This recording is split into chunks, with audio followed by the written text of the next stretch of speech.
morning, children. Welcome to the class. Today's date is 22nd September 2020.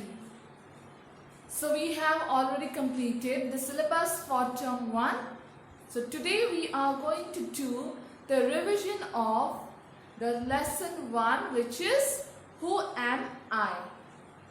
So I will be discussing the main topics from this lesson. I hope you're going to repeat and revise this lesson once again and try to understand all the points of this lesson.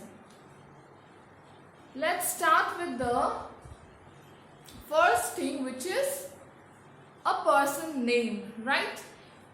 Now every person, you, me, your parents, your siblings, everyone has a name because it identifies ourselves.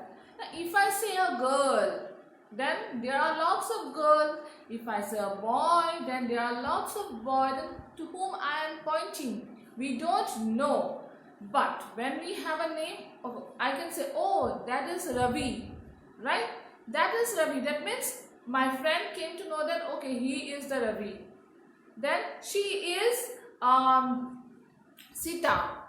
So when I'm taking the name, my friend is able to know that, okay, that person's name is Sita and she is Sita. So she has her own identity. So name actually identifies a person.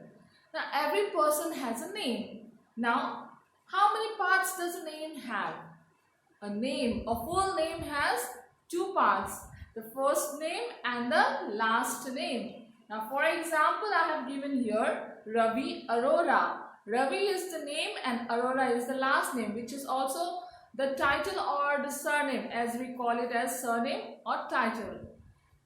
Also, there are few people who have three parts in the name, like first name, middle name and last name. For example, Ravi Raj Arora. Here Ravi is the first name, Raj is the middle name and Arora is the last name, which is the title.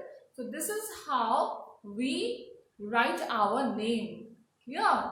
So always remember that a full name has two parts, first name and last name. Sometimes few people have three parts in their names, which is first name, middle name and the last name. Now let us move towards the genders. So there are two different genders. What are they? Male and female, right? I am a female and if you are there as a boy, then you are a male. So there are only two genders. One is male and the other is female. That means one is girl and the other is boy. Then about the birthday. So we all celebrate our happy birthday, right? We sing songs, we cut cakes, we wait for our birthday, right? We wait the whole year for our birthday to come because we feel happy and special on that day. Why?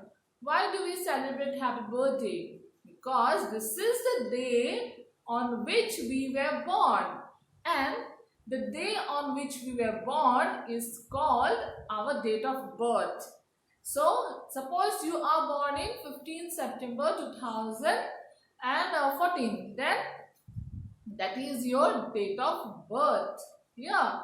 So I hope everybody loves to celebrate their birthday, cutting cakes, getting gifts, right? But that is why we celebrate our birthday, because it is the day on which we were born. Next, we have some numbers, right? We have the mobile phone, telephones at our home. Now, suppose you come to school and you are not well and teachers want to tell your parents, then how they will contact your parents? It's the contact number, right? The family members have their phone number. So, you are going to give the contact number of one of your family members and the teacher will call him or her and tell that this particular child is not well, so you can come soon to the school. Then whoever the family member is, he or she will rush to the school to take the child. So that is how the contact number helps, and it is a very important number, and we should always memorize. Either you memorize it or keep it with you, because it is very helpful, because when you are in trouble, this contact number will save you. Then after that, we have got the address.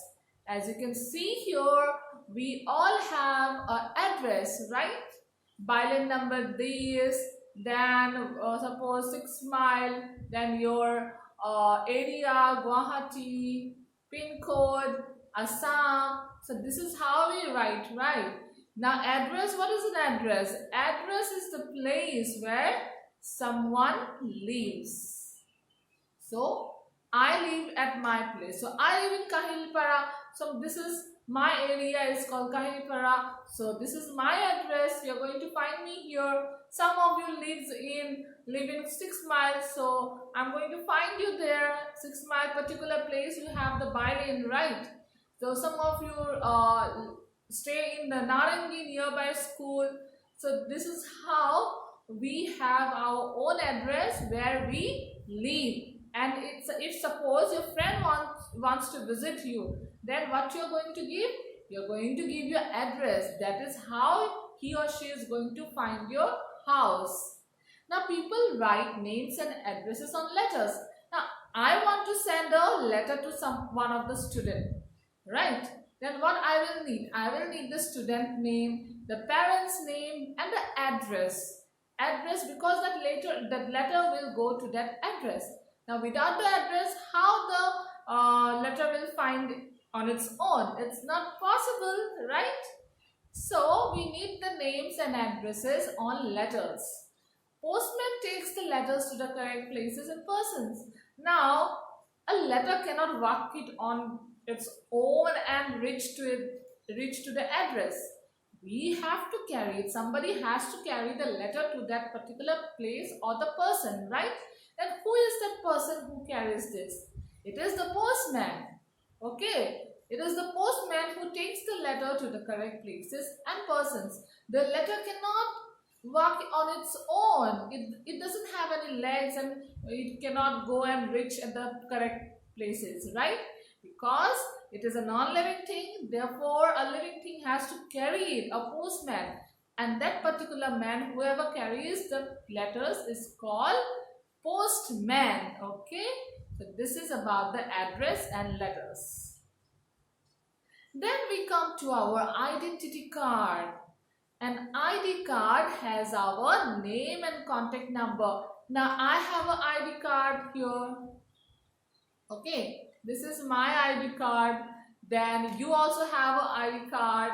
Now when we wear this ID card, what are the things that is written on the ID card? We have our name, we have our guardian or father's name, then we have the class, and also the contact number is written on the identity card as well as the address. Okay, and also sometimes an ID card may have the date of birth, that is our birthday is written on the ID card. Now what is the short form of identity card? ID card is the short form of identity card. The full form of ID card is identity card. And the photo on our ID card helps us in identifying ourselves. Also we have a picture here on our ID card. So it helps us to identify. Suppose I lost my ID card, then this photo will help us to identify that okay, this ID card belongs to me. Then if we are lost in a crowd, the contact number on our ID card helps us. So that particular contact number that written on the ID card belongs to our family member. So if we get lost in a crowd, then people can help us by calling to that number and then getting in touch with our family members. So this is it for today. These are some of the main points. Kindly go through the chapter and read thoroughly. So here I end my class. Thank you.